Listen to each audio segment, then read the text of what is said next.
Heart ஒர்க்கும், smart ஒர்க்குக்கும் இருக்கிற பெரிய வித்தியாசமே நேரம் தான். ஒரு கஷ்டமான வேலைய கூட கரெக்ட்டா பிளான் பண்ணி, நம்ம ஒரு 10 நிமிஷத்திலே முடிச்சிட்டோம் அப்படின்னா, அது வந்து ஒரு ஸ்மார்ட் ஒர்க்.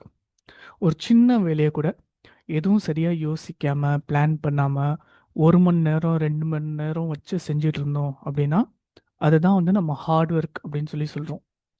ஒரு ஊர்ல ஒரு 20 வயசு பையன், அவனோட வேலை என்ன அப்படின்னா, தினமும் ஒரு மலைக்கு போய் பெரிய மலைக்கு போய், அங்க இருக்கிற பாறைங்கள உடைச்சு, அத வந்து ஒரு பெரிய நீளமான கல்லா மாத்தி, அத ஊருக்குள்ள எடுத்துட்டு வந்து ஒருத்தர்கிட்ட விப்பான். இதுதான் அவன் கடைசி 4 வருஷமா தொடர்ந்து பண்ணிக்கிட்டு இருக்கான். ஆனா, அவனுக்கு கிடைக்கிற வருமானம்னு பார்த்தீங்கன்னா, ரொம்ப கம்மி. அவனுக்கு பார்த்தீங்கன்னா, அம்மா